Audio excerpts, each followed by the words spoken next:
3, 2, 1, and welcome back to Chasin the Racin. And welcome back to Chasin the Racin. And thanks to our partners OMG Racing, JCT Truck and Trailer Rental, and Lucky Day Competitions. As you can tell by my non-Geordie accent, it's Joe Ackroyd, joined with Christian Idden. How are you doing, mate? Also with a non-Geordie accent. Yeah, I know, but you're like a plastic Geordie, aren't you? So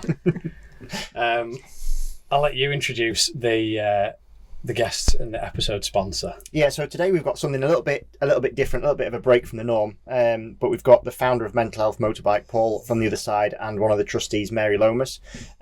Mary's also from Fletcher Solicitors, who is today's pod sponsor, so thank you very much. So we are going to talk about that a bit later on in terms of Fletcher's and what happens if you're involved in an accident. But if you just want to basically introduce Fletcher's as the pod sponsor. Yep, so Fletcher Solicitors, we're specialist serious injury lawyers, and we're also motorbike specialists. So we look after motorcyclists when the worst happens and get them the best possible care and the best rehabilitation to help them to try and live better lives once the worst has happened. Lovely. Thank you very much. Mega. Yeah, I think it's probably worth sort of saying like a little bit of a disclaimer for the regular listeners. This one's a little bit different, isn't it? This podcast, with it being November, it's Men's Mental Health Month, which despite me not doing Movember and having a moustache, it's because I've got an angry wife at home, and if I did that, I'd never be forgiven again.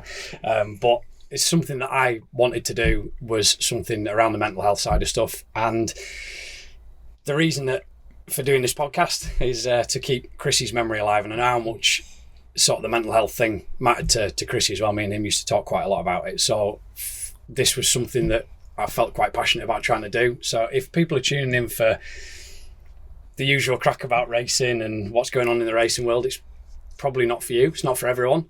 But I think mental health struggles are probably something that's relevant to a hell of a lot more people than maybe care to come forward. So I would encourage people to listen if they think that it's something that's for them. But equally, if it's not for you, then, tune in next time when we've got some racing to talk about. But should we get stuck in and let's have a chat and see where we end up. So, yeah, Mental Health Motorbike. I'll be honest with you, I recognise the logo, but I can't say I've ever acknowledged it. And I feel really guilty saying that, because I should have done. And I probably should have, been a bit more proactive myself in looking after myself and all the rest of it. But do you want to just tell us the story of how you guys came about, and then we can go into I think first of all, this is a life goal ticked off in the magic space here. But yeah, my name is Paul Oxborough, and I'm one of the founders of Mental Health Motorbike, which was set up in March 2020. So that was following the suicide of a friend, Dale Caffrey, somebody that I'd known since he was 11 years old. And it was a promise made at Dale's funeral to try and stop all the other families going through the heartache of a suicide. They reckon 123 people on average is affected by a suicide. So it branches out into all aspects of that person's life. School teachers, work colleagues, friends, family, everybody seems to be affected, but there's no resolution. You're always left with what if, should I have done this, could I have done... There isn't a resolution, so you're dealing with the pain all the time. So Mental Health Motorbike, we started just as COVID arrived. We took everything online, and we started doing lots of community-based stuff through Zoom. And it was the birth of the charity, really. And we suddenly realised there was a tremendous appetite and need for people to be talking about their mental health, particularly during the pandemic, because people were off their motorbikes. So we did things like on a Sunday evening, we had setups like this, but virtually, and we just encouraged bikers to come and chew the fat with us. So we called them our virtual ride outs, and the charity just started growing. But the backbone to the charity is training as many people in mental health first aid. And I'll set you a challenge later on. We'll have a chat about this. I like a challenge. The idea was, if we could create, find a course that was relevant, that got people to understand poor mental health better, but also give them a toolkit to support people better, but also look at yourself and am I in the right place to be doing support of other people? we thought that's going to be a really powerful course. So I did a 2-day course and realised this is the course that we should be doing. It is actually a 15-hour course that we do online, so we do it over 4 sessions, and it is fabulous. We've trained 1,100 bikers since we started. Wow. And the idea now, that is our national network of people that we draw on to support others. So those 1,100 there nationwide. Yeah, we've got England, Scotland, Northern Ireland and Wales. So we've got I can explain a little bit more about it later on, but we have a national network of regional coordinators and area coordinators. And what that's allowed us to do this year alone is 400 face-to-face events. So we take the support to where the bikers are. So we don't ask bikers to come to us, we go to where they are, and that means that they'll come and talk to us. Wow. So but essentially you're able to use the community, the motorcycle community, to help draw more attention to mental health and that sort of thing. It's a bit of a secret weapon to motorbikes. We've always talked about, why people ask why motorbikes. And the thing is, most bikers that get out for a good an hour or so on their bike will come back and their headspace is in a good place. Mm-hmm. Something very magical about that. So we think it's, the hyper focus. You guys know what it's like to be riding at speed. But even if you're not riding at speed, you come back and you're so focused and you're having to concentrate. So you're not worried about problems yesterday or tomorrow. You're just in the moment. So, we use that. We encourage people to use that. And, I think there's something else as well. We get men talking very quickly with motorbikes. If you pull up in a car park on your motorbike and there's another biker there, you gravitate towards that biker, you'll take your helmet off and you're talking straight away. So that's one of the hardest bits about mental health, is getting men to open up for the first time. So our trained mental health first aiders are very good at, once that conversation about bikes starts, we will then start to focus it on the individual and how are you doing today. I think that's I'm in the building trade and I've been working with the same group of lads now for about 18 months, and I would say 80% of our team, there'll be 14 of us. I reckon 10 of them. I've had conversations with them where you would just think, never in a million years has that lad got anything going on. Mm-hmm. And then, I don't know why me, but they end up telling me things and going down certain rabbit holes, and we have a conversation. I just sit and think, fucking hell, is this the situation? This is where we are. And some of them are justified in what they're going through, and some of them it's a weird one. Into your head's it's your own. It's your best ally and your worst enemy all wrapped up into one. I think that word that you just used there, you used the word justified. There is no justification. No. Sometimes there's no rhyme or reason. No. So it doesn't mean that it doesn't take anything away from what you're going through. Just because you might not have had a major life event, you might just be feeling absolutely crap. Yeah. That's fine. Yeah. And that's why just getting out on your bike, going to one of these events, meeting someone at a car park, looking at the bike, suddenly it adjusts your mindset a little bit. Yeah. You can start talking and you suddenly get out of that crap place. Yeah. But you don't have to have a justification for being bad, for feeling in that space. No, it's weird. I was sort of thinking the other day, there's almost like 3 categories, isn't there? There's people who have come into this world who have just had a horrendous start to life. There's the people who there's probably something underlying that they've never been able to analyse, that actually if they went and spoke to someone, you'd get to the root cause of why you're in the position you're in. And then there's the people who have had every gold tick that there could be and they still end up in that position. Yeah. And that's the scary one, because there's no rhyme or reason for why they end up in the place they end up in, why they end up in the mindset that they end up in. And So I suppose it's looking at, what causes poor mental health. We all have mental health. Most of the time it functions quite positively. Everybody has good mental health at times. But sometimes you deal with a bereavement and then your family situation's changing, or you go into retirement, or, there's so many things that could start your mental health to start wobble a little bit. But what we found is that when these things add add on top of each other. So bereavement, financial struggles, relationship, that's where the vortex starts spinning, and that's where you get sucked down. And suddenly you could have had a very good life, and overnight things are starting to change. And I think that's where we try very hard to pick people up and say, before it gets too bad, let's get you talking to somebody. Yeah, so we're not doctors. We're not professionals, and that's the thing about what we do. It's first aid. That's the key. It's first aid. First response. So it's you've said that you're somebody. We were talking about this earlier. Actually, you're somebody who people go to offload their problems. So it's useful to have in your. You've got that face. It's your face. I was going to say it's your face. That face. I've got that cuddly face. You said you were a hugger before. So I do like a hug. Yeah, I do like a hug. So, Yeah. But it's encouraging people to, and giving people like you who the tools to know what to do, because we're not professionals. That's something we need to make quite clear. We're not medically professionally trained. Right. So we can encourage people to go to those professionals. We can encourage people. Sometimes it might just be the case that they just need you to say the right thing to actually listen, and that's the key. Sometimes it's just about listening, and then all of a sudden someone feels a lot better. Or you might think, no, they need to see somebody else. Do you want me to take you to your doctors, mate? Do you want a lift down to A&E? You can be there, and you can identify that sort of situation. So what we're doing, we're not trying to say we're not saving the world, we're not curing people. We're there as a first aid. It's like your first aid kit. You get a plaster out of your first aid kit, you stick it on until you can go to A&E and get it stitched up. We're a similar sort of situation. I suppose what's really, really difficult with mental health is, I mean, when you said then about mental health first aid, it's a difficult one because obviously it can be so underlying and really... If my little boy falls over and cuts his knee, the first aid is he needs a plaster. That's very obvious, and you can see there's blood coming from his knee. That is quite simple and easy. I suppose the difficulty is getting people to open up. But I guess, like you both said, with the motorcycling community, you get people talking just because they have a common interest in motorcycling. I think it's knowing how to, the mental health first aid training really helps structure that support that you give somebody.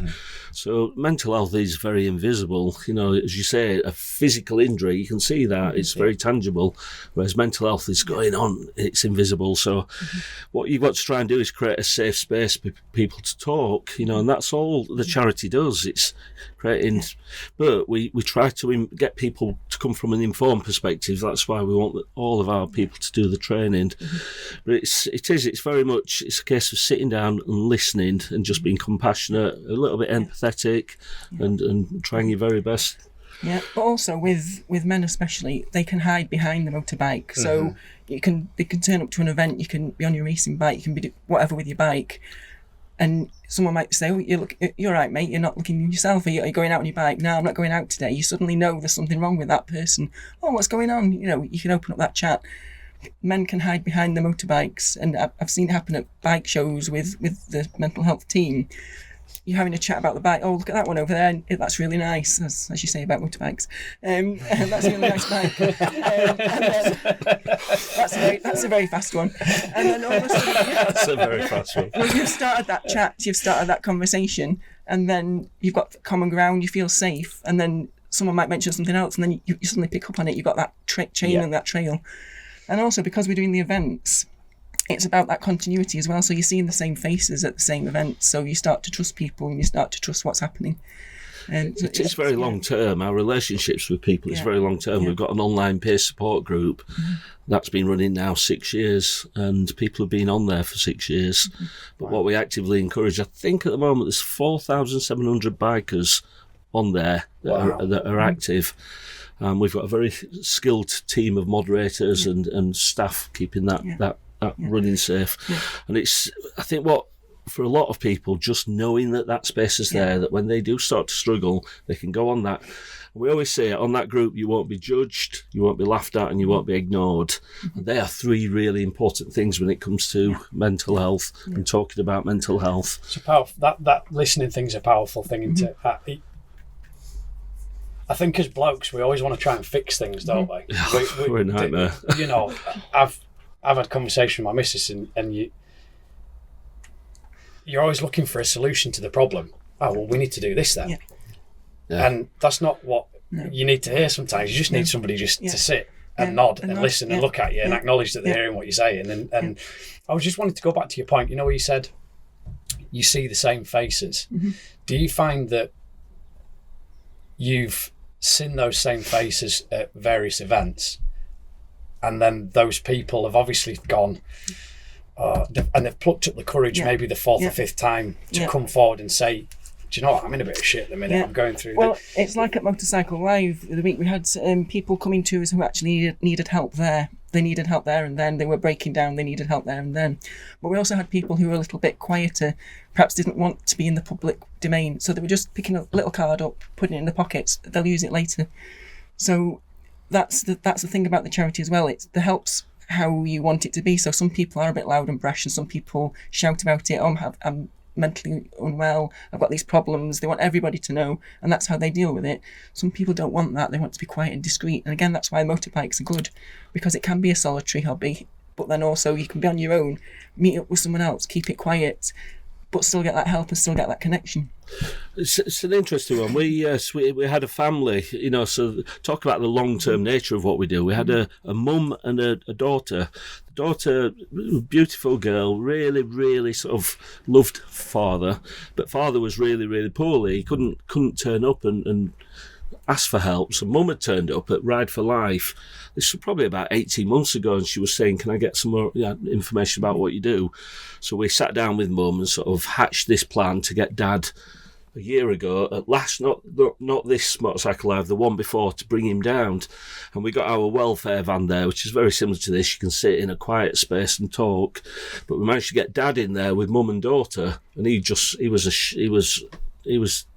was really hurting, so he wouldn't speak. He got his head down in shame, and we just sort of talked. Mum talked and daughter talked, and they told dad, we need you fixed, dad, because you're really ill at the moment, and these guys will help you with that. They'll put an action plan together, we'll get you to the doctors, we'll sort of look at other tools. And dad agreed. It took some time. We spent an hour with him in the welfare van, and we got him talking. He made a little contract and an action plan with us, and then over the next few months, he did go to the doctors. The doctor really sort of helped, got him, sort of stabilised. And then mum eventually got him to sign up and do a mindfulness course with us, 8 weeks. And he started to use that mindfulness training to really start to focus when his anxiety kicked in. And then a few weeks ago, I saw him at Motorcycle Live a few days ago, and he was there with Doctor. I didn't recognise this man because he was bouncing, he was bubbly, and he was talking about what he wants to do with the charity. I'm sort of thinking that cannot be the same person. But mum and daughter came down with him and just sort of said, you can see what a difference this support has made. This guy, his life is back on track. And he got a suicide plan in place. He was really, really hurting.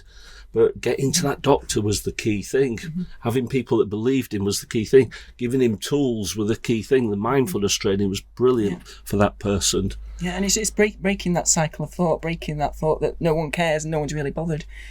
The motorcycle community, they all care about each other. Everyone, if you've got a motorbike, suddenly you're part of this huge community, and that can break people. Once they realise that, once they get on board with that, it can break that process and that chain of thought that's going to lead them to the worst case scenario.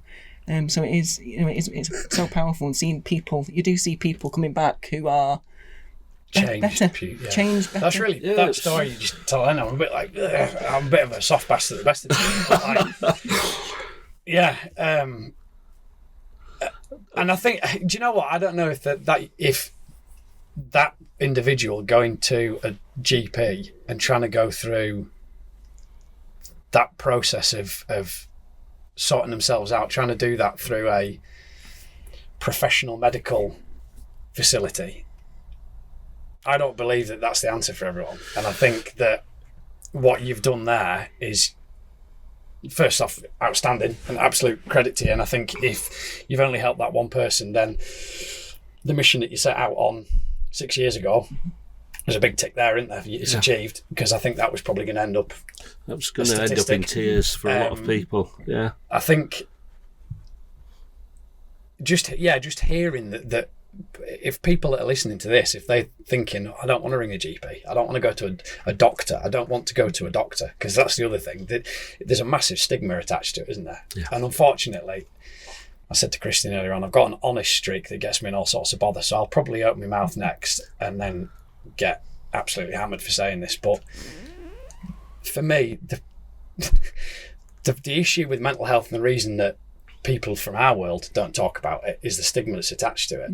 Because the stigma that's attached to it is people dressing up as fucking dogs with multicoloured hair, saying all these things. I suffer with depression, anxiety, and they're fucking making this huge song and dance out of it. There's clearly a lot more underlying there, which then those of us who are normal tradies, or just the men on the street, or the women on the street, going about our day-to-day lives, struggling with these things, we go, fucking hell, I don't want to be looped in a category with the lunatics.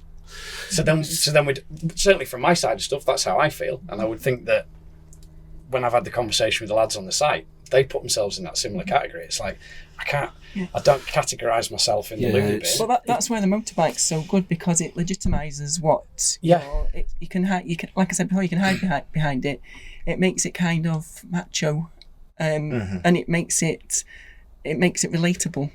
Because you've got that motorbike there, and actually, if he rides that motorbike, which is a really nice bike, and really fast. and if he's going through that, then it must be okay for me to do that 100%, as well. 100%. Because like Paul, normal bloke, sensible bloke, got a conservatory full of bikes. They're nice, and if he can be suffering from that, but he can be so open and honest. Well, it's society generally, and I mentioned this earlier about, I'm not watching I'm a Celebrity, but something that's come out is Jack Osborne cried about his dad dying, and he said to the bloke he was with, "I'm sorry, mate, I won't cry again." And the bloke just went, "It's all right, mate. Blokes cry as well." And the fact that that's made headlines and that's out in the news speaks volumes, I think, about the fact that way men feel. Yeah. And the way, it's like I said, it can be quiet. Mental health can be quiet. It doesn't have to be loud and brash and everything else. It's all individual to you. Yeah. Do you find, like, because I think there has been a lot lately about masculinity, and so men especially not wanting to open up because it's not what men do, shall we say. And then I think if you add to that men that ride motorbikes, and yes, ladies ride motorbikes as well, but it's almost even it's a double macho type scenario. So is it almost even more difficult to get the biking community to talk because it has? No, I think for us, we don't have a problem getting men to talk, because of the motorbikes. Yeah. But it's really interesting. I got a phone call a week last Monday from local MP, and she sort of said, if you're free on Wednesday, I need you to go and meet the Prime Minister. Wow. I'm sort of thinking, can my week get any weirder than this? But we got invitation to go directly to 10 Downing Street to meet with the Prime Minister and the Minister of Health to be part of the launch of the national first ever health strategy for men. And we're sort of thinking, this has been long needed. Men's needs are very different, children's needs, very different to women's needs, but nobody acknowledges that men go through different problems. And this is why the construction industry's got one of the highest suicide rates. Farming's got the highest suicide rates. Sort of men are they are the ones that are ending their lives, and we've got to give them the support and the tools. So the health strategy, in my opinion, is the best thing that this government's done, because it's starting to acknowledge that men need help in a different way. So to be part of that official launch, I was able to get our leaflets in front of the Prime Minister and talk to him for 5 minutes, the Minister of Health. And they're involving the Premier League to start, sort of using football as a tool to get men talking. We've been doing this for 5 years with the motorbike industry. There's 1.5 million bikers out there with insurance policies, and we've been supporting them. And we're just using the motorbikes as a tool. The whole thing is about using something as a tool. It might be horses, it might be cycling. We use motorbikes, and we get that demographic talking. I suppose as well, a bit like you just said then with the I'm a Celeb. Once you get somebody within a certain domain, I must admit, when we spoke about doing this, my initial reaction was, I don't really want to do it. Shall I tell you what he actually said? What did I say? I can't actually remember what I said. I said it's November, and I really think we need to do something for men's mental health. And he said, fucking brilliant. Everybody said, brilliant. And I said, right, who's doing it with me? Christine said, yeah, not one for me, I don't think. I really support it, but it's just not, I don't want to go and put myself in that position. Yeah.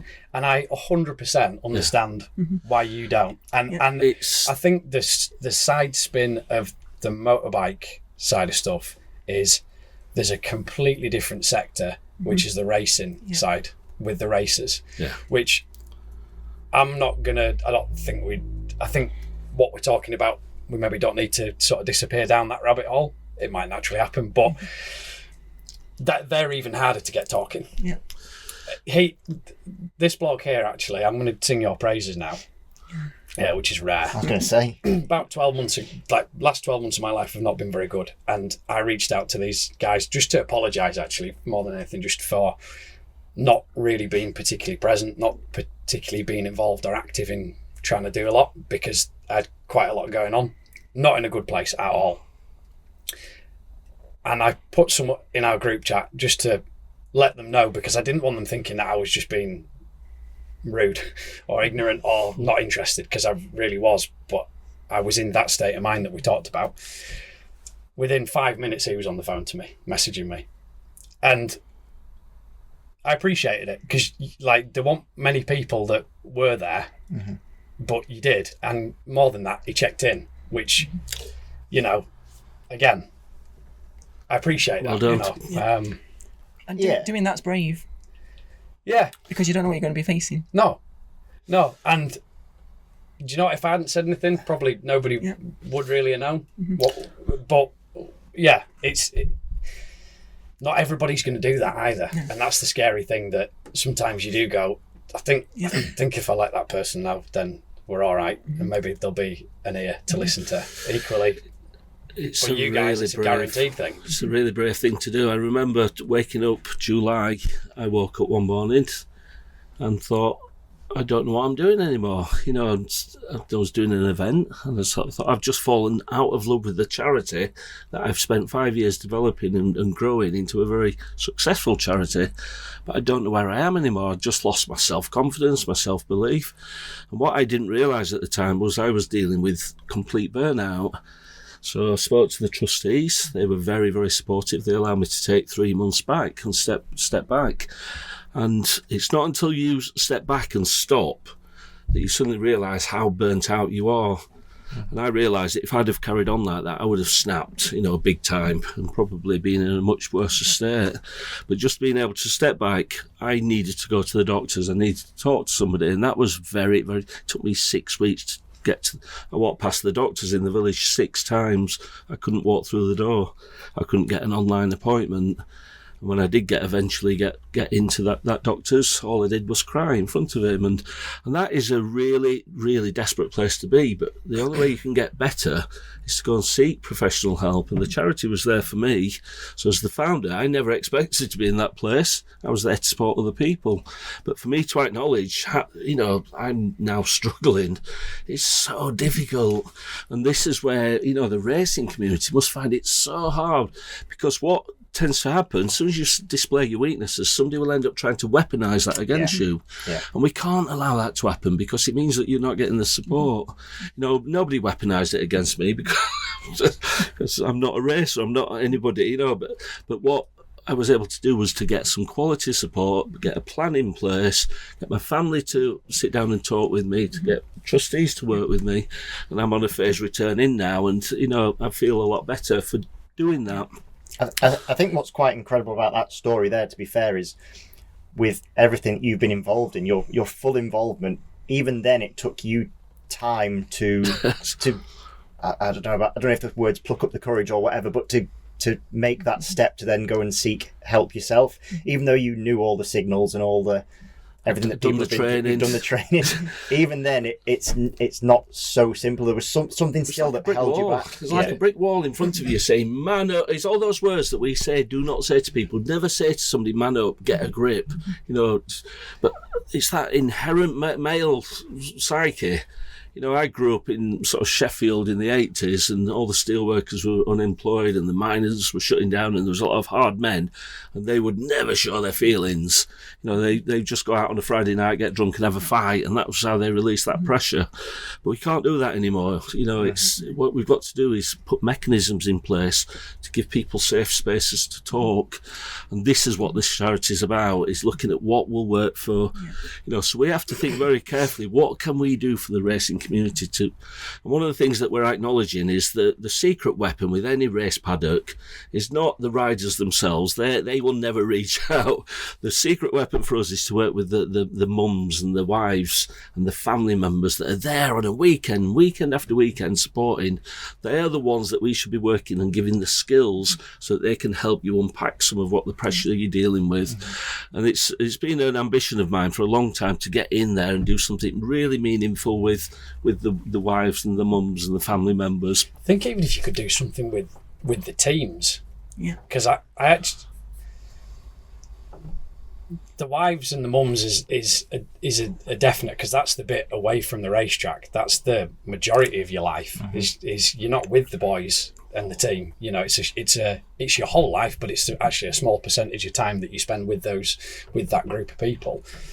But so the wives and the mums are obviously, they're the ones that are with you the Monday to the Thursday when you're home. But then, can you imagine if your crew chief was qualified to be able to spot a few things, or the tyre guy who's maybe in the background over just watching things, and he's able to just have a little bit more headspace to go, fucking hell. That's a bit off. They're not themselves. As riders, you're almost perceived as part of the machine, and I think there needs to be a realisation that you're actually a human being. So once you've done your amazing stuff on the track, you're going home to your kid and your wife, and you're a normal human, you're earning a living, you've got the normal problems. So actually looking after your mental health is going to improve your performance on that bike. It's quite a interesting thing to unpack, really, and because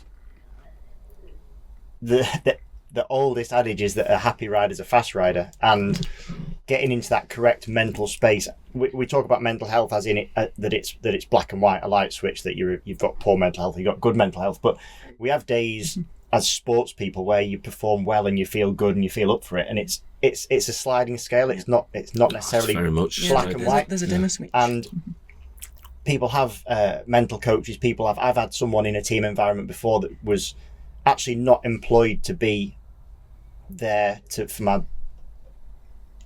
be in a good mental state to perform, but his presence put me in a good mental state because he was like a rock of a character. He was very stabilizing. So it's funny how being in the right mental state can make a difference. I was saying before about with Jack Osborne, it always comes out when somebody say that wasn't about his saying about his mental health, but usually when you find someone in sport or someone high up or in the public domain, it always generates a lot of traction, because I think people are often surprised that people that are successful can still have problems. Yeah. So it's always good when those sort of people do come out and sort of say them, because it does generate, they have a big following, but also it shows you're not just broken because you may be in a poor situation. People in good situations can also struggle with these things. I think sometimes as well they end up in a worse state of mind, because then there's the guilt aspect of, I have no reason, I'm rich, I've got a good job, I'm healthy, I've got everything I want in life.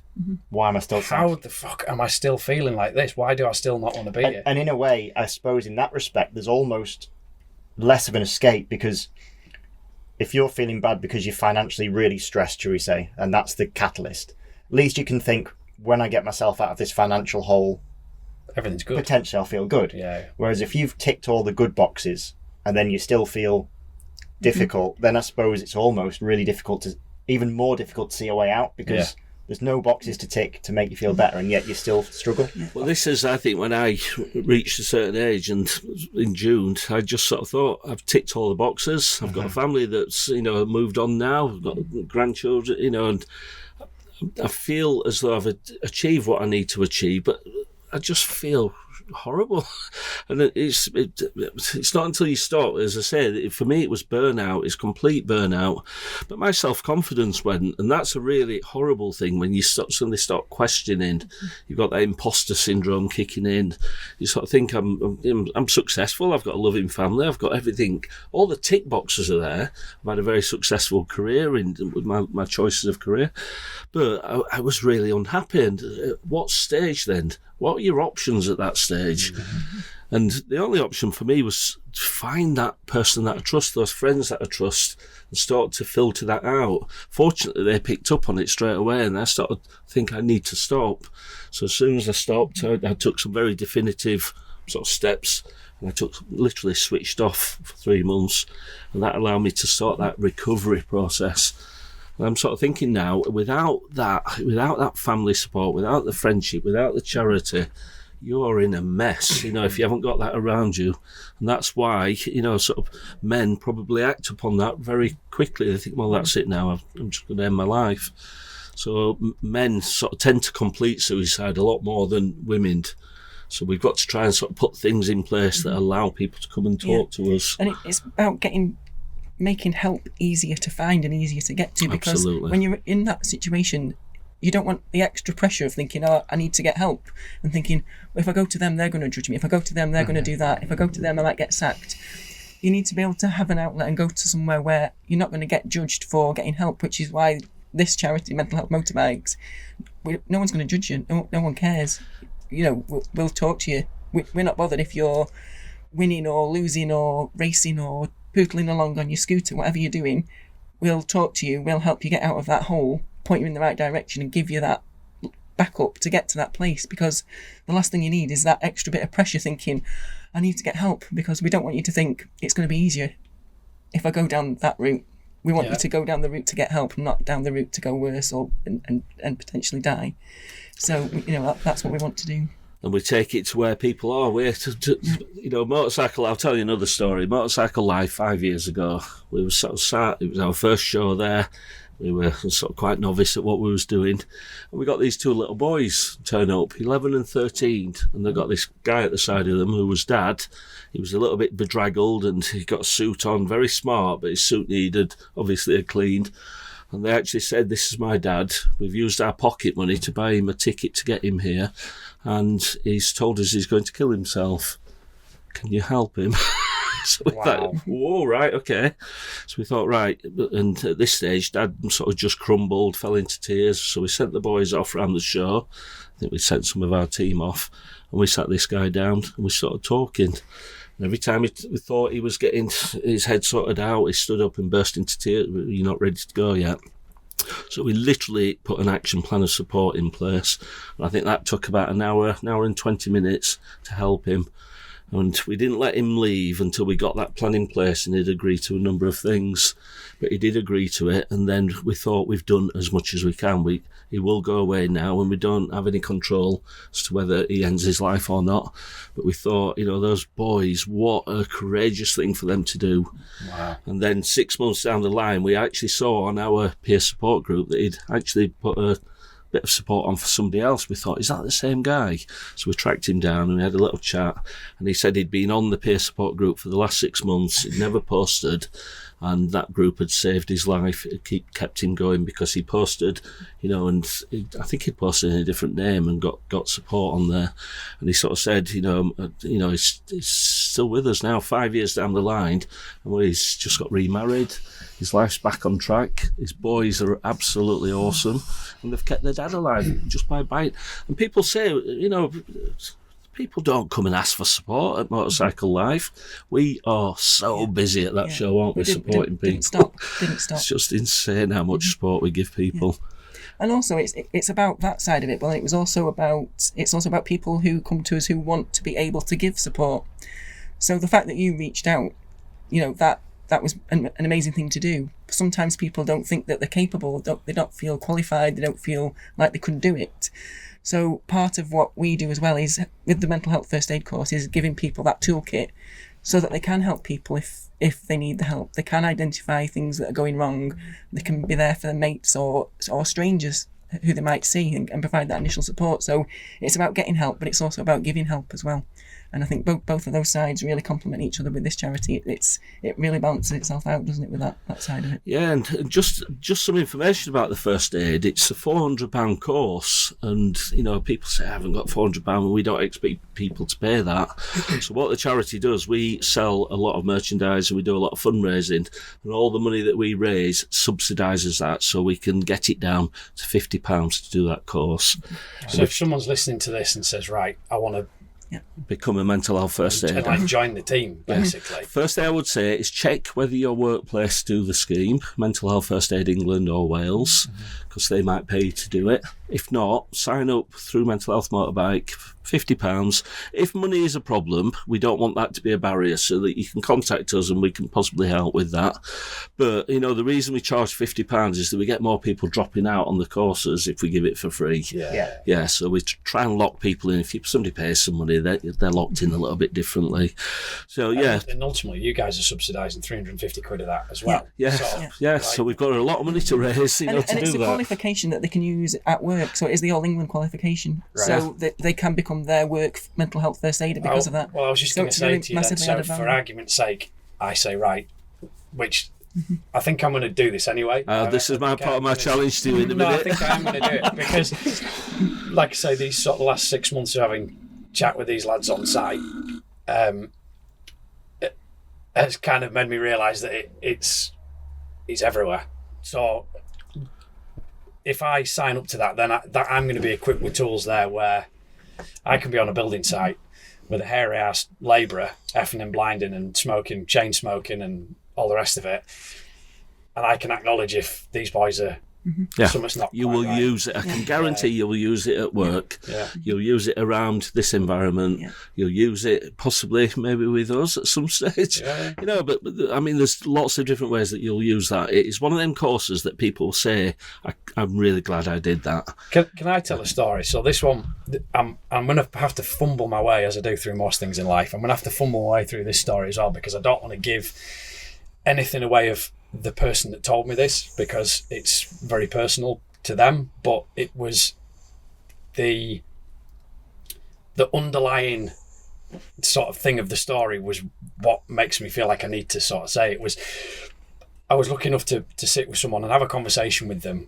Career's come to an end, not coping very well with the fact that career's coming to an end.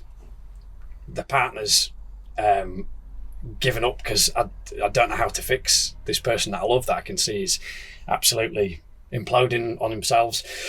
What do we do? So they found a guy who was in a different part of the country, who was the person that everybody goes to.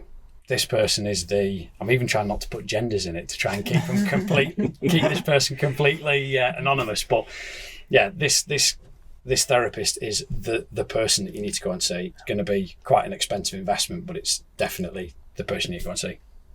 Went, sat, had a session.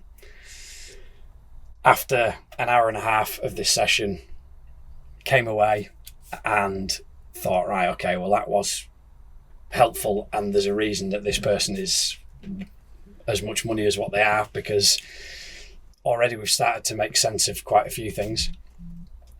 Booked themselves in for the following week, and then got a phone call to say that this professional had taken his own life.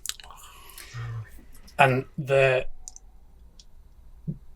person that was telling me this story said, I sat there and thought, there's the individual that we need to go to. You're paying a premium because that person has all the tools in the toolbox to be able to navigate through mental health problems and help us all get back on track. And with all the tools in the box, nobody could save him. Absolutely. But also, probably people thought, well, they've got all the tools in the box. People went to them and dumped all their problems on that person because they thought they've got all the tools in the box. Yeah. Did anyone say to them, how are you doing? Yeah. How's it going for you? Yeah. Because, like I said, it's like about races as well. We're all human beings. We've all got something going on. Yeah. And we've all got that dimmer switch. Some days you're good, some days you're not. Some days you're in the middle. Some days you're overtired. Things happen. But do we ask about each other? Do we care about each other? We're all busy. We've all got busy lives. When was the last time you sort of, you're all right, mate, or saying hello to that person who's sat on their own in the cafe with the bike? Just saying hello. That could be the first contact they've had with a human being. I think it is also. You guys might disagree with me, and always up for a healthy debate. Unfortunately, one of my brother's very close mates took his own life when must be 15, 16 years ago, maybe even longer. And I remember how that affected my brother, because he knew how sort of unstable his mate was, and I know that he tried to talk to him. He tried to, I mean, you go back, it might even have been 20 years ago. So you go back 20 years, it was still like a absolute no for a bloke to have a conversation. He was a fair bit older than my brother as well, so he'd been late 20s, and I remember the guilt that my brother felt, because he said, I should have done more. And I think it's important that if someone's going to take their own life, there's a lot of times there's nothing that we can do to stop that, is there? And the guilt that follows, and it's not your fault. It goes back to that first aid kit thing. So if it's if you cut your leg, or you might need stitches, you put a plaster on it, go to A&E. Mental health is it's a doctors go to university for years to train to be able to treat people. It's a huge thing. If it was your heart, for example, you go to a heart surgeon. So it's a complicated, difficult thing. We're doing that first aid bit. It goes a lot deeper. It does go a lot deeper. So, and there are people that we won't be able to help. There are people that the professionals won't be able to help. Yeah. But that's the key. We've tried. You've tried. They've tried. We've done our best. And it is a bit of a fine line then from between feeling guilty yourself because what more could I have done? There probably wasn't anything more you could have done, because it's, you're not a psychiatrist, you're not a psychologist. Sometimes even they can't help people. I think it's human nature to always think, what did I do, or what could I have done differently? Someone who took their own life, and I'd seen them probably 3 days earlier, and it was a very strange way that we left, and we were actually riding together, we were motocrossing together, and I left the track, and to this day I wish that I'd phoned him on the way home or done something else, but I didn't actually have any inclination. I just knew he was having a bit of an off day, if that makes sense. And it's easy to look back in hindsight, isn't it, and sort of think, what if, could I, should I, there's never any resolution. No. But I feel this with Dale, you sort of think there's no answers. The family couldn't have done anything. He took that decision, and ultimately that was his decision to make. But I think it's what's the family's left with is just a huge void. That statistic is huge, isn't it? I've got some stats here. It's 11 men a week take their own lives. So 1 in 4 people will experience poor mental health. Yeah, 75% of that 1 in 4 are not receiving any treatment, so they're just wandering around dealing with what they're dealing with, but not getting any support for it. Suicide is the biggest cause of death of men aged between 20 and 49, so it's bigger than any other illness out there. It's really scary. And 75% of all suicides are men, so 3 out of 4 of suicides are men. And then over a lifetime, 1 in 5 people will have a suicidal thought or thoughts. 1 in 14 will self-harm themselves, and 1 in 15 people in their lifetime will attempt suicide. So it's quite staggering, really, when you sort of think about just how much mental health struggles people are going through. It seems that mental health is clearly far more in a talking point now. It's far more in the public domain, shall we say, which I guess is a good thing. And cases of people being diagnosed with issues is massively on the rise, or it's massively up. Do you think that's because of modern day life being different to what it was, and or is it down to there being more awareness that people are actually opening up more about it? Because there's 2 ways to look at the numbers, really, isn't there, in terms of... You sort of think about historically, we didn't have social media, and we didn't have mechanisms to talk and share things to a mass group of people. You look at how information's transmitted now. I think technology is probably... I think social media is do you think that's always a good thing or a bad thing, though? Oh, it's a double-edged sword, isn't it, really? It really is. Well, I think can be. I think it's an evolution that you can't stop. You can't stop. No. You can't stop. I've just been over to Spain to do a couple of days' work, and friend of mine that I was with, we've been trying to get in touch with someone, and we've just found out why we couldn't get in touch with someone, and it's because this guy's 14-year-old daughter has been going through a bit of a shit time, and one of her schoolmates has taken her own life. 14-year-old girl, and you just that to me is probably a social media based. Well, the pressures are different. You can't get away from it. Yeah, you've got like, you know, in the olden days when we were at school, you could go home, you could shut the door, and then you've got a little bit of safe space. Now you've got your phone, you've got the phones, they're on it all the time. The people are on it all the time. They can't get away from that. Well, I suppose the other thing with social media is people portray almost perfection all the time. So if you're viewing what is always seems to be perfection, and yet you're sat at home feeling imperfect, it can almost exaggerate those sensations, when actually what you're looking at is not the truth in, I would say, 99% of the time.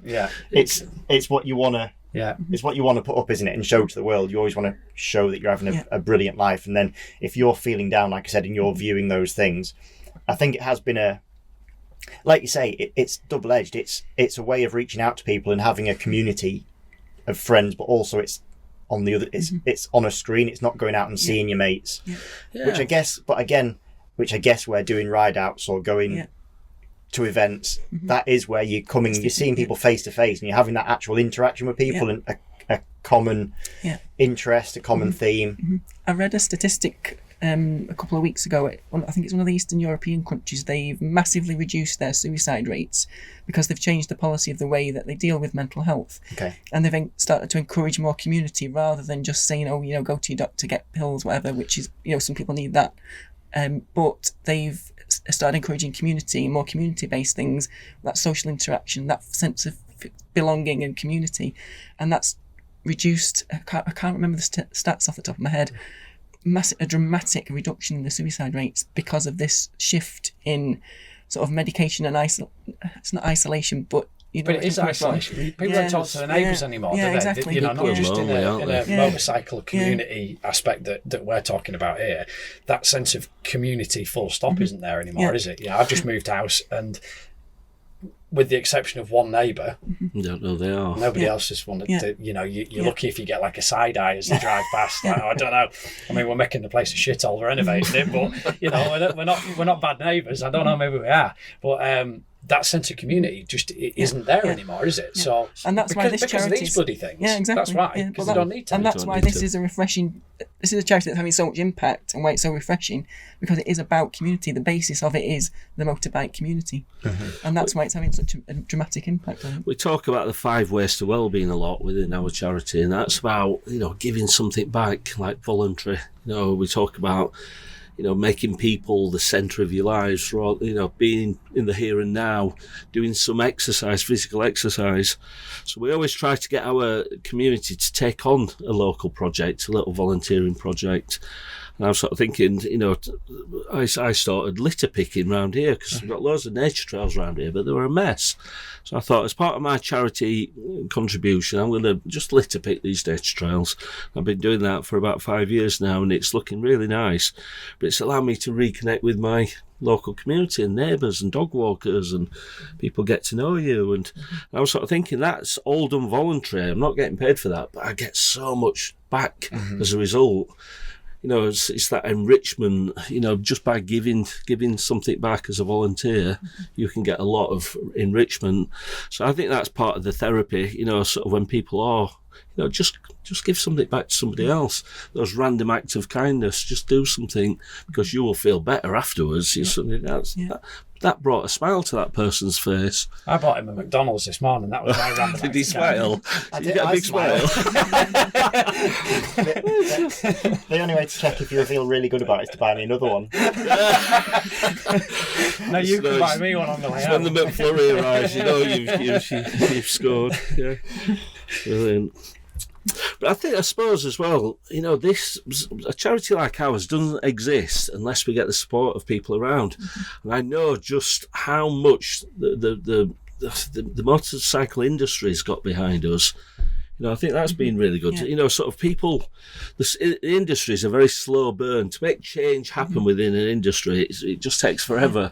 Have you been able to get in with insurers? Because when you mentioned, like you said, there's how many? What's So Bennett's 1.7 million motorcyclists. Yeah, 1.5 million. So Bennett's originally they were our second sponsor. So we had the original Mental Health Motorbike, which is a R1200 GS Adventure. I got it all branded up and spoke to Bennett's, and they said they cover all insurance, and they've been paying that for the last 5 years. Fantastic. We've got Dunlop sort of throwing tyres on that bike. I've got SD Motorcycles in Chesterfield. It was a very emotional one because they were my first sponsor. And I took the bike there without actually having the charity up and running. And I told him about my ambitions for this charity, and he sort of said, we love this idea. He said, we're going to keep this bike running free of charge for you. Wow. We're going to put new tyres on it. We're going to service it, MOT it, and it will not cost you. All you've got to do is, and they've never asked for anything in return. What were they, SD Motorcycles? SD Motorcycles, Chesterfield, Shout out to Sean the and boys. Dave. Shout out to Honestly, they. But also Fletcher's, we. As a charity, a mental health charity, the biggest threat is if something legal happens or somebody wants to throw up some legal stuff. Knowing that we've got somebody like Fletcher's behind us that will help with that is worth more than a cash donation.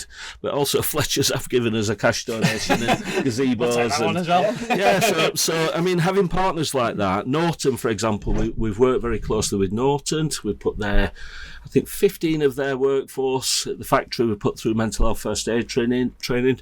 We do the family fun days and different events down there. We go and have lunch and learn sessions. So we run mental health sessions for their staff so they can come and have lunch with us and find out more. Well, that was going to be my next question, was have you managed to get in with any of the manufacturers? Yeah.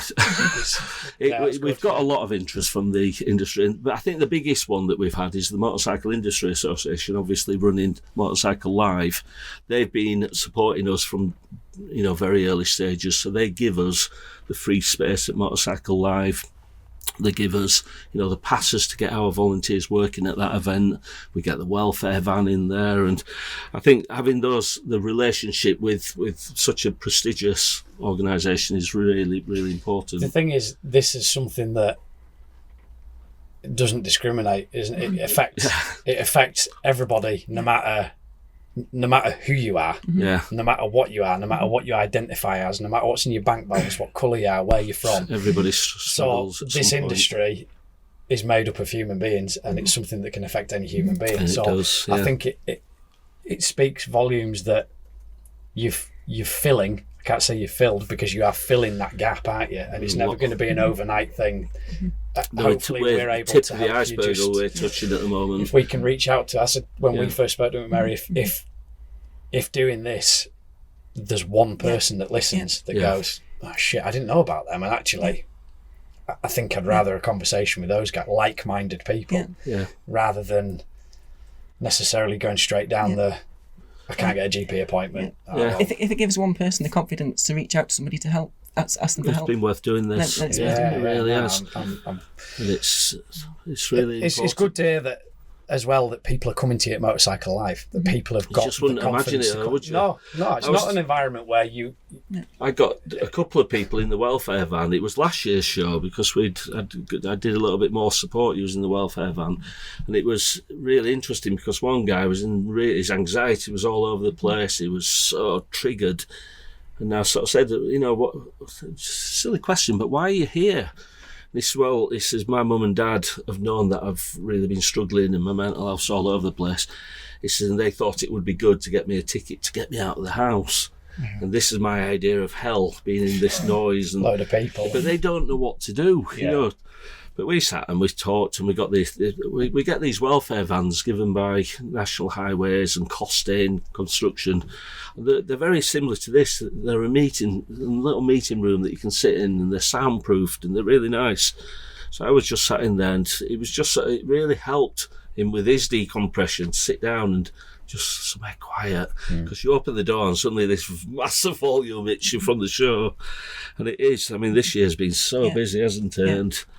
But yes, it's sometimes people end up at places they don't really want to be because family don't know what to do with them. Yeah. So you've got people actively coming to you, not for themselves, but for family members. But MCIA, they know that if they're dealing with a customer that's come through the doors and are really struggling, they know to send them straight to us. They'll bring them to us and we'll deal with them, because it's it's part of the agreement we have.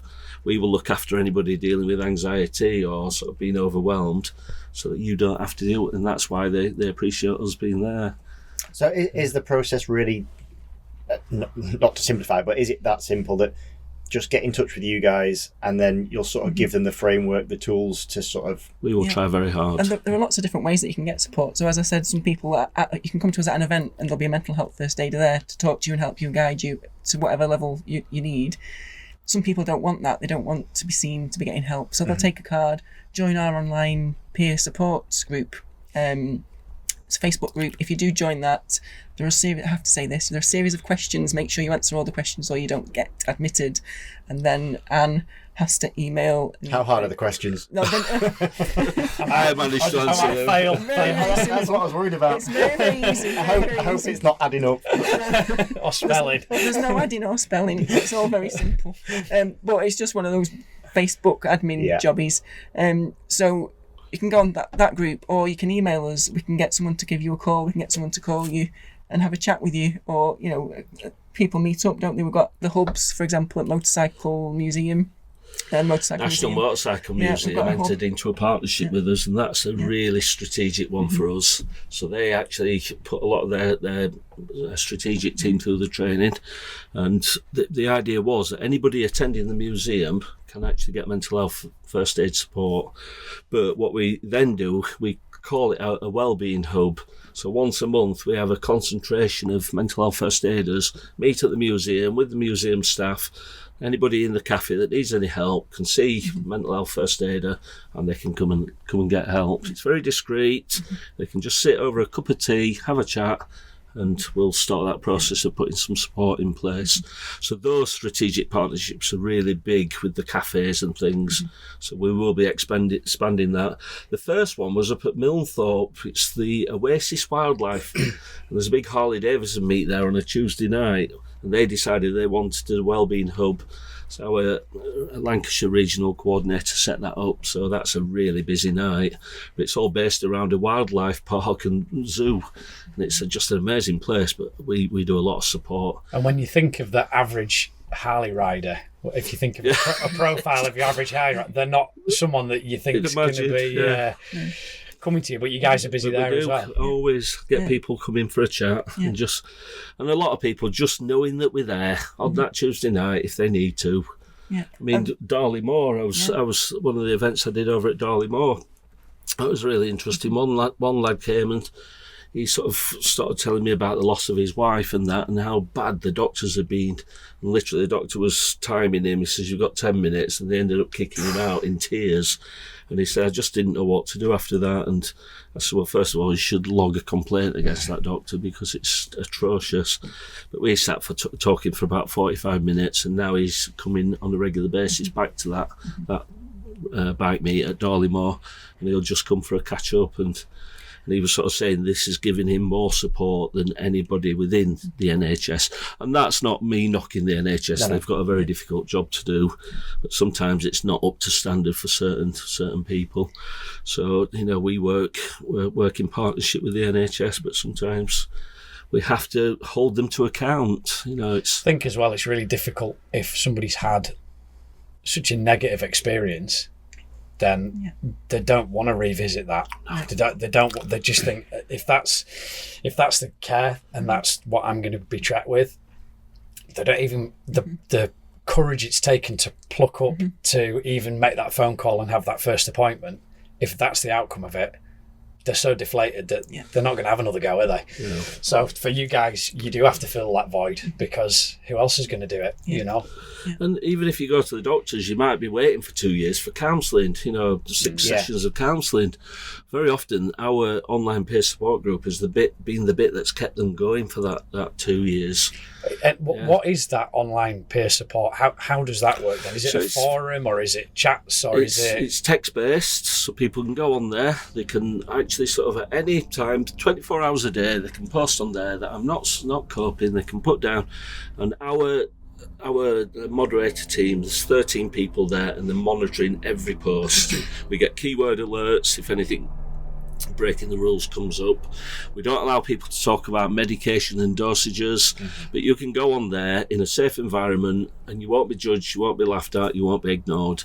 One of the team will respond, but we actively encourage others with lived experience. If you're dealing with bereavement, there's a certain type of support that might work. There's conversations that might happen around bereavement that could really help, from other people. So we actively encourage that 4,700 bikers to share and support each other.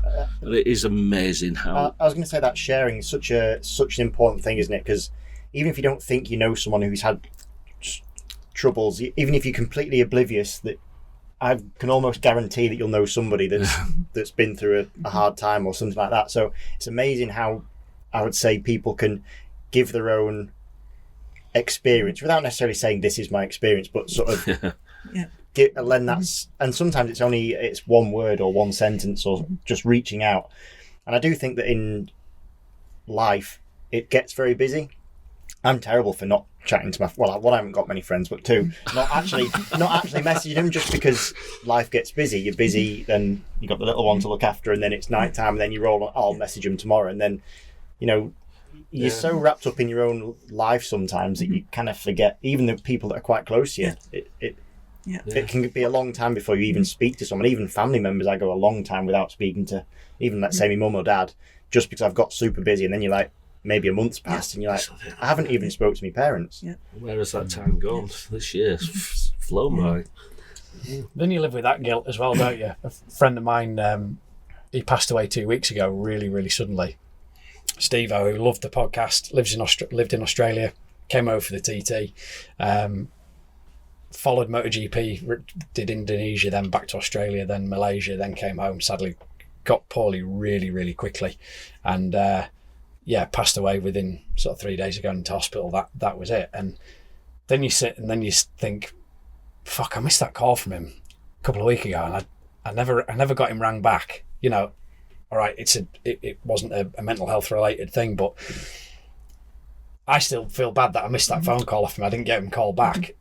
If it had been something where he'd taken his own life, then, like you say, just we're bad for it, aren't we? I'm terrible for it. I'm bad for it. Really bad for it. But my life, it doesn't. It's just coming at you constantly, isn't it? You can only do so much. Well, that's the thing. Life's busy. You're all busy.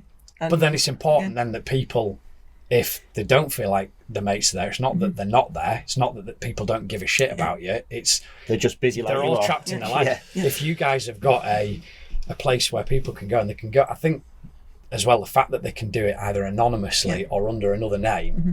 If they have got a profile and they think, shit, I don't want, I can't risk going and this being leaked by anybody that I've had to go somewhere. They can go on just create a second Google account and create a different profile. You can let one of the team know, because obviously we do check profiles, because sometimes they're bots and things.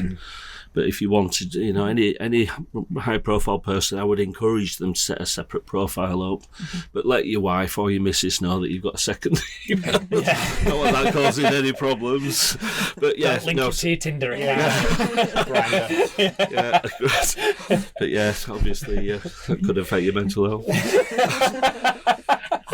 Not the grind of it, the second email.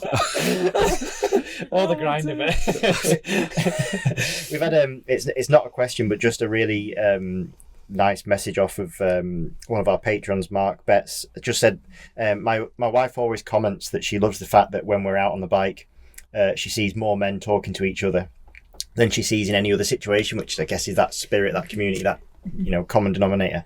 And then he said, from my point of view, having dark times following a motorcycle accident that left him paralysed, talking about the dark days and above all riding is the best therapy, which is, I guess, what you guys said earlier on. And that's the thing, people have life-changing injuries and they might not be on bikes anymore, but there's always a journey that they can play with us. If they want to continue that journey with the motorbike community, look at volunteering with us. very, very always looking for regional coordinators, area coordinators and different volunteers. So even though you might not be on a bike or you might be a family member attached to a biker, contact us. You're still part of the community. You can, honestly, it will change your life getting involved with us because it's such a positive, although it's dealing with some dark subject matter at times, it's a very positive charity to be involved with. We had a WhatsApp group for the NEC events, and so for all the volunteers. So how many volunteers were in it? So we had 50 volunteers working at Motorcycle Live this year. Yeah. Wow, So, incredible that. so this WhatsApp group, And we never stopped. hub of positivity. To the point where I was thinking, oh, for God's sake. Vomiting I was like, everywhere. oh, that's nice. Oh, yeah. I thought you was nice. Don't be fooled by the cat. I'm gonna put really emotional stuff on there just to wind you up there. And it just shows how nice it is, because everyone just loves everyone. You know, everyone just loves each other, and it is really Not nice. always. It is really nice, unless you haven't slept, and then it's a bit annoying. Was it a bit much for you, Mary? Did A little it? bit too much. I was thinking, seriously, that's enough now. Mary needs some. She was triggered. Yeah. So You should have thrown us in it. We could have soon brought it back down. We could have given you a bit of leveler. but these people were dealing with really difficult things, like Paul's spoken about all week, and they were working so hard all week, but they've stayed so positive and so enthusiastic, and you can see they've just been revitalised by this event to do more and to help more people. And a lot of these people are people that have needed help themselves. Yeah. So it is just a really positive place to be. Do you rotate those 50 then? Are they all do it? So they do. There's 10 of them doing a day. There's that many volunteers that want to do it, and plus you get a 10-day pass, so everybody wants to come back for other days. When you don't have to work. But I was there on the Monday, and at one point we started off with 8 on the stand, and we went down to 6, and we didn't stop all day. Like, we literally rammed off our feet all day. I think some days we had 13 volunteers working, and it was. People didn't stop. You just cannot believe just how many conversations are going on. And I think that's the thing, it really helps people to know that we're here and we get the message out at that event. There's people from all over, and it's brilliant. We hire a Airbnb, so it's normally a 5-6 bedroom house. And it's like the Big Brother house. Literally, there's a couple of core people that are there for the whole event, and then everybody just like rotates throughout the week. Or Mary voted them out by the sound of it. I got the train. We always say what happens in the house stays in the house, but God almighty, some of the dancing this year, it was quite leery at times in there, some of the karaoke evenings, and it was fun. One of our other patrons, Sean Beazle, firstly I'd like to say what a great thing you guys are doing, thanks to everyone who volunteers. Then he's sort of touching on the point about the racing. Like to ask, on a race weekend, is there always somebody available? Or how would you contact someone if it was at like a BSB or other meetings potentially? I know it seems counterintuitive, but I think that some folks, while away... Sorry, my text is way too small on here. While they're away and enjoying the racing from home, may think about their issues more than doing that day to day. Also, pretty sure a good few riders listen to the pod because we are who we are, and probably know that they're susceptible to the risks as the rest of are, despite being superhuman. It may be good to remind them where they can seek help. So even if it wasn't with you guys, but is there somewhere in the paddock or something organised by the organisers? Yeah, it's a fair point. Two things on that. A few years ago we trained 52 race marshals in mental health first aid. So a lot of those are active race marshals at the BSB rounds, and we took a decision to pay 100% of the cost for that. So there wasn't a fee for any of those race marshals, and it's something we want to develop. So the race marshals are very connected into a lot of. They give a lot, but they also see a lot. When there's a life-changing injury that they have to be first on scene to, that can be a lot for them to process. Yeah. I had one at the show, a lady at the show that was involved with it wasn't an accident, but it was a photographer that had a heart attack and died in front of her, and they had to close the track down, and it was all very messy, and she was really struggling with that. So I was talking to her at the show. So just having race marshals trained, when there's big accidents. So as an example, the Alton Park incident, where we lost 2 amazing riders. we was able to put some trauma support in for 2 BSB riders that came to us. Fantastic. And that's not something we would talk openly about normally, but those riders needed some decompression stuff from what and we was able to put that in quite quickly. And you either do or don't have to answer this. Did they come to you, or was that something where you were actively able to go to them and offer them something? No, they came to us. It's so good to hear that, because that's And it was, I mean, it's very unstructured at the moment. We need to be working with, and to be honest, Bennett's, we need to be working closely with Bennett's, because they are very keen for us to be attending more of the BSB rounds. Yeah. And for us, it's a massive commitment to try and commit to all of the rounds. There's a small charity, well, but it's like you were saying before, though. If some of the teams got involved and some of the teams had members of the teams who were mental health first aiders, and then suddenly they've got hubs. There's a hub where people can go to. Suddenly, also you're developing that community. So I know it's all competitive, and you're all like, "Oh my God, I can't talk to them because they might win or whatever." And I think it creates that community, and it creates that. That's a really good point, Mary. I think we do probably reach. I always sit and think, no one listens. Like, I'm only talking to you guys. No one's listening. But I think there's quite a lot of people in that paddock who do tune in and listen, and they might see whatever this episode gets called and think, fuck it, I'll have a listen. I'm driving, I've got nothing else to listen to. I like listening to them two stupid northerners and whoever they've got on. So they might listen, and I hope they do. 3 stupid And I really, really hope that there's some team managers that maybe this story gets back to and this gets back to, that they'll think. I think, like what you said earlier on about people are starting to talk about it and make it maybe more, not acceptable, but it's not as... It's not Joe the same Marler's stigma been the same, has it? Joe Marler's done a massive job of it, and Tyson he's Fury is not everyone's cup of tea, but he's been very, very vocal about it. It means something when people at that level are talking about it, and it'll mean something if you're talking about it. I would say as well, in sport, in sport in general, it's probably even way more prevalent, probably the general society, just because the pressure. The sporting mindset has to deal with a lot, and also there's a lot of sort of single-mindedness. There's a lot of self-worth based on results or your sporting thing. You mentioned someone whose career had finished, so that's often a really difficult period because your self-worth is all of a sudden gone. So I think in sport in general, not just motorcycle racing, but in all sport, because of that single-minded, focused, this is my self-worth, it's far more prevalent than even in general society. I would hazard a guess. I don't know. I don't have the numbers for that, but I would almost bet me mortgage on it that's kind of the case. Totally agree with you. Well, if you think about when people retire, often struggle because they lose who they are. Suddenly that they were who they were their work. Suddenly they're not. So with sport, you're retiring at a younger age, or effectively losing it, and it's like, God, I've got all these years ahead of me. What's actually who am I and what am I going to do? Yeah. So it is tricky. But maybe this is where we introduce the challenge, and that could be for somebody within your network to do the training, but tell the story of before, after, and during the training, to tell the story of what this training is about.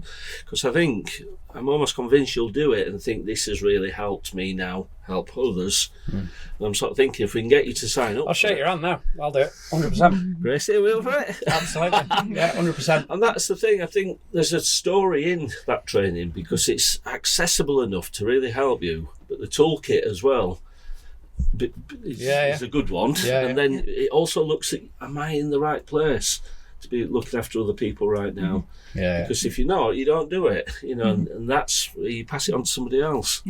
When one person starts, then others follow. I'm a bit nervous at this point. For our audio listeners only, we've got the best tape going, holding mic. I couldn't have brought any more luminous tape. But if one person starts, then others will follow.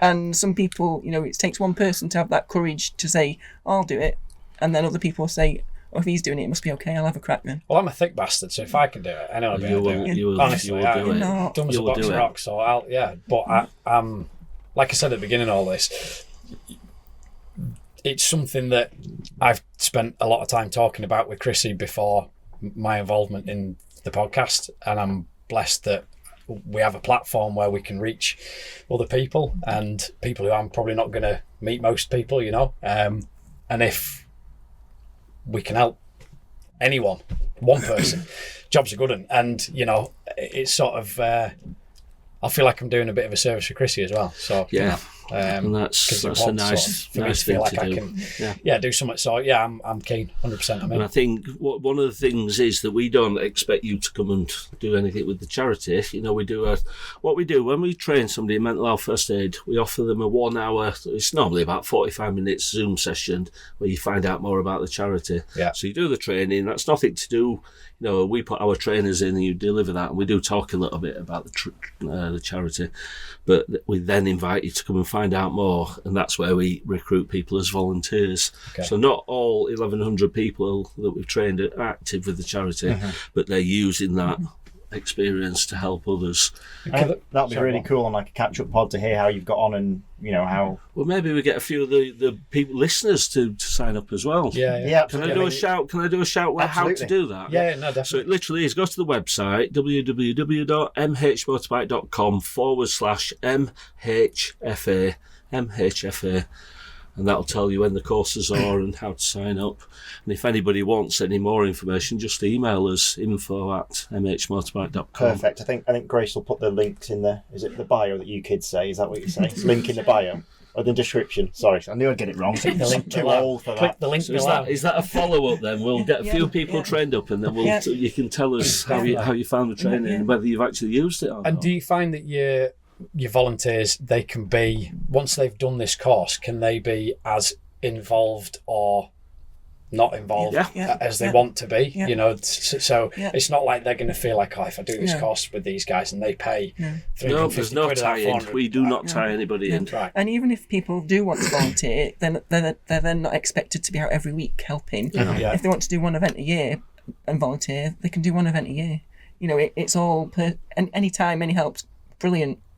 So it's all personal, and we understand people's circumstances. So we have like a regional coordinator network. I think we've got 22 regions covered out of 50 possible regions. And the idea is that once you've done that course, if you want to volunteer, we'll link you into that region. And then you can sort of meet the regional coordinator. If you like them, you'll do some work with them. Most of them are pretty decent people, aren't they? And just one other thing, All of them are very, very decent people. They're very nice. They're very nice. I want to hear Mary's version of that. They're very nice. They're very nice. To tell the truth. But one other thing that I just think we should mention is the fact that over the winter months we do keep things going as well. So, for example, the Manchester region, we've got a volunteer called Tony Chung. He's absolutely amazing. He's just amazing, isn't he? And he's doing hubs at a local pub for bikers. So they might not be going out on the bikes because it's winter, but it's still bikers getting together for once a month in a local pub for a chat, for a night. They can either talk about bikes or if someone needs help. So the regions are still keeping things going over winter as well. Wow. So it's not just a summer thing, it's all year. It's all, because that is a hard thing as a biker, isn't it? You know, we're Winter. packed up now for till March, Yeah.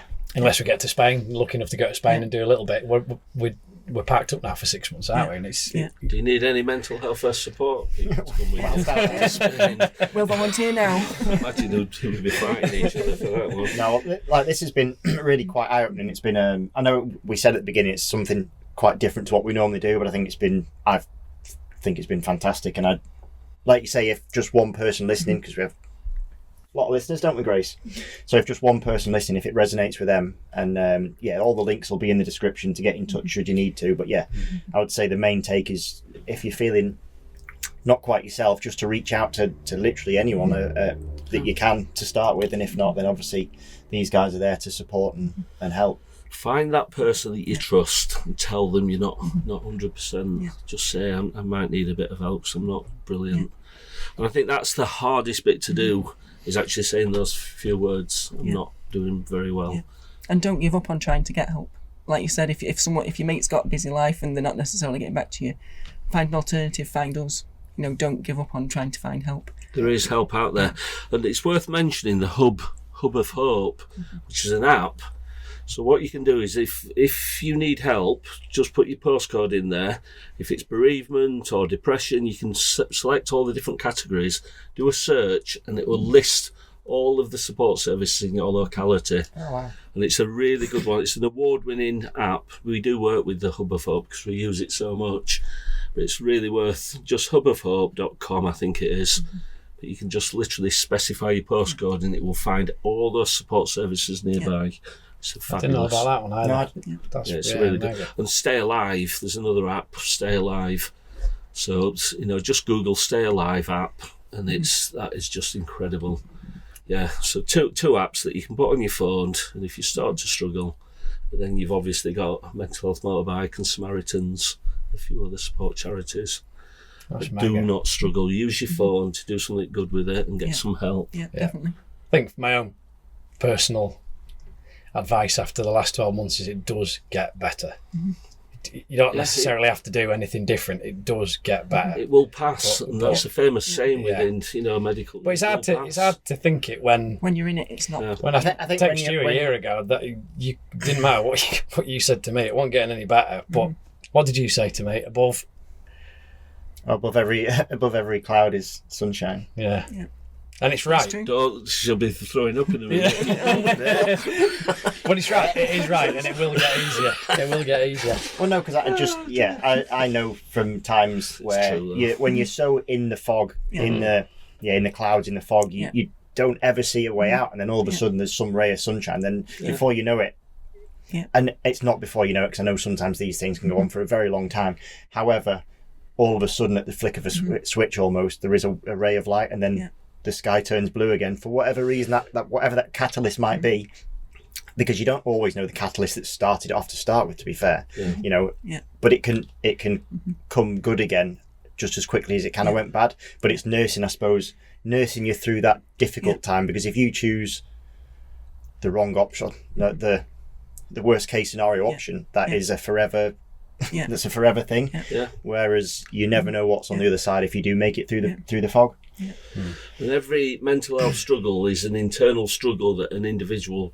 As soon as you start to share that with another person, it's a struggle that you're sharing. Problem So shared it to makes- problem halved. It and all that. literally does. And the more people you can trust and have that network of support, the more you stand a chance of getting it sorted. And also, it's normal. You're not strange. You're not a freak because you're feeling like this. It's normal. Chances are the person sat next to you on the bus is going through something similar.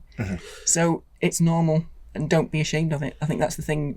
There's this whole shame stigma. Don't be ashamed. People want to help you. Reach out and get help. People say that mental health is the new backache, that everybody's got it, everybody's whinging on about it. And we've got to be careful that narrative isn't hijacked, by that woke Do you know what? community. I was going to ask about that, but I didn't really find the time to put it in. I think there is some care that needs to be taken in differentiating between the people who are. I think at the moment, if you make it almost too normalised, if you're just having a bad day, people can almost self-diagnose that they now are in a struggle. That When you the two truth have is, articulated it far better than when I mentioned about purple hair. I want and to go dressing up back as to a it, 'cause I dog. know you brought But it up. That was my point. I've just maybe gone about it a bit too much like we're on a building but site. it's true, isn't it? Like- That's exactly what I was meaning. there's a big difference between having a good day and a bad day, as opposed to starting to have a struggle. So in a way, you've got to be careful not to over normalise it, because if it's a bit like the boy that cried wolf, if too many people say I'm struggling when they're not really, then I think the real people that need the support don't always then get it, because it's a difficult one, that I think. Unpopular opinion probably in many respects, but I think Go on, jump in that boat with me. Well, it's sinking. Come on, Paul, you're coming in. if you pander to too many that aren't genuinely feeling that, then I think that's a bad thing. But I obviously think that is you've got to pick out the ones that do need assistance. It's difficult. Yeah. Just treat everybody individually, I think, and just look at, I think and again, this is how social media starts to turn people against things like people talking about mental health, because it's an example is shared and everybody starts commenting, and then people form opinions and it blocks people from talking about it then. And I think we've got to be careful that doesn't happen. I don't want this agenda to be hijacked, because poor mental health's always been around. We've got good mental health, poor mental health, and we've got to make sure that if somebody's got poor mental health, they can get help. We are all about, the charity's fundamental aim is about breaking that stigma about talking about it. Okay.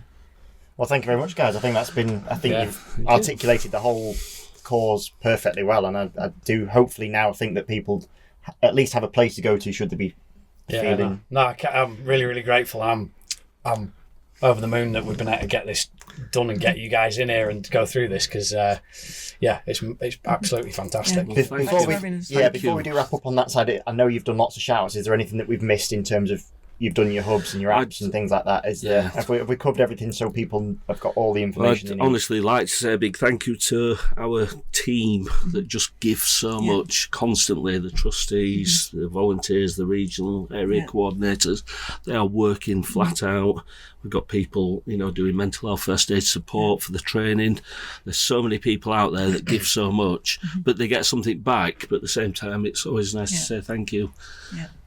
Wonderful. Brilliant. Thank you very much. Thank you to our partners OMG, JCT Truck and Trailer, Hire and Lucky Day Competitions. This is Lucky Day Competitions' last pod with us to come to the end of their term.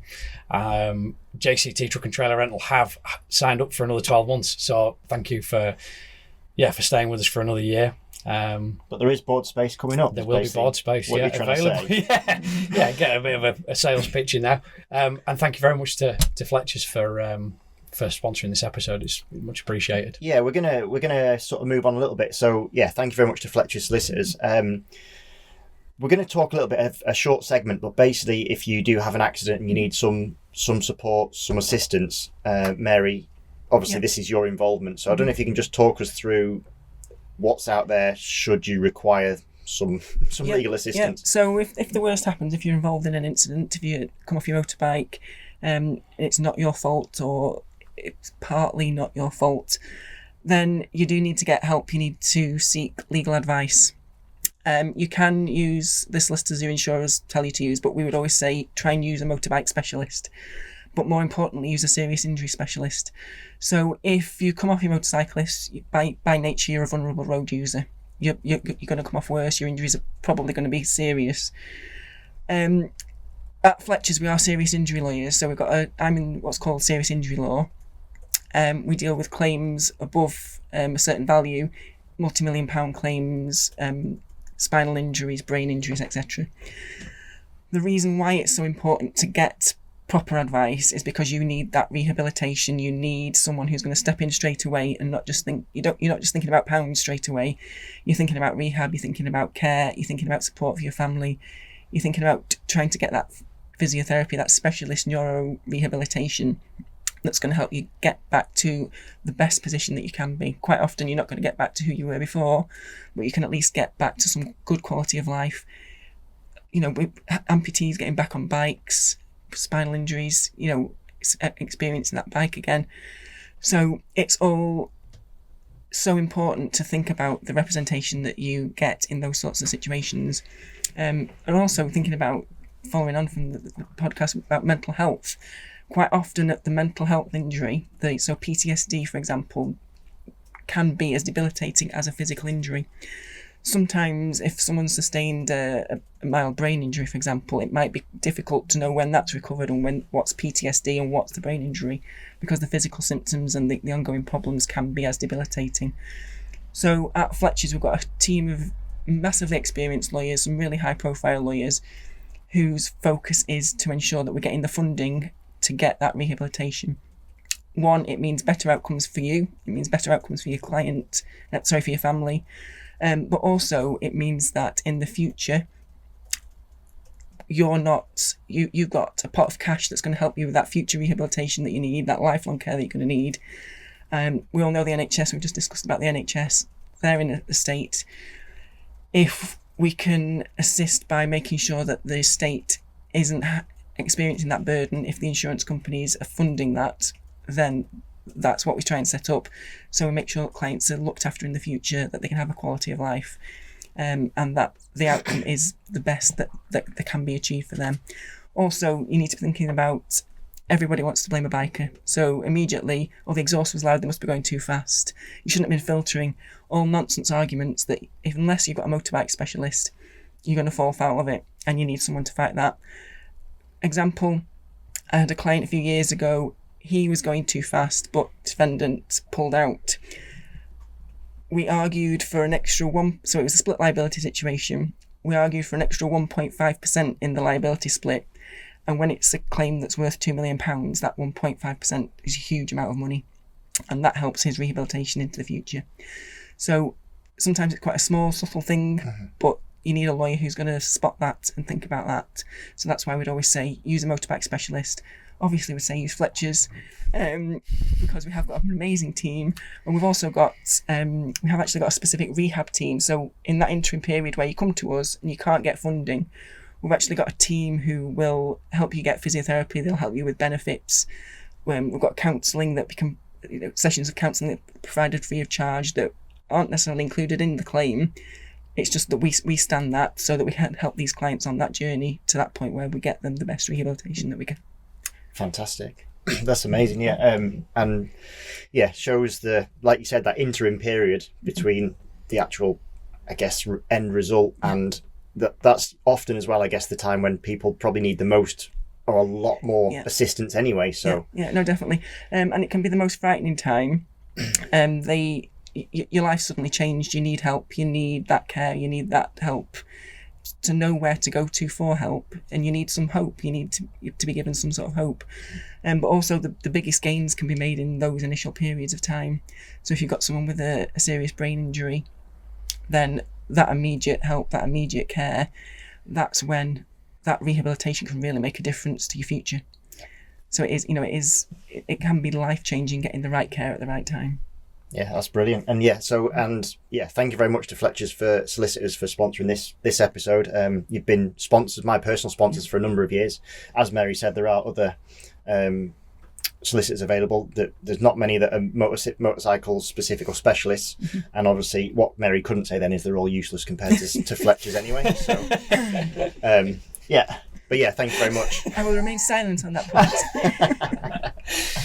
Right, well, I think we're good at that. Thank you for thank you for your time. Thanks for letting us come and chew your ear off, and likewise. And thanks for the opportunity. It's been brilliant. Thank you. Look forward to seeing Really appreciate the opportunity. Thank you, guys. All right, Thank you, guys. Thanks for listening, guys. See you soon. See you later. Bye.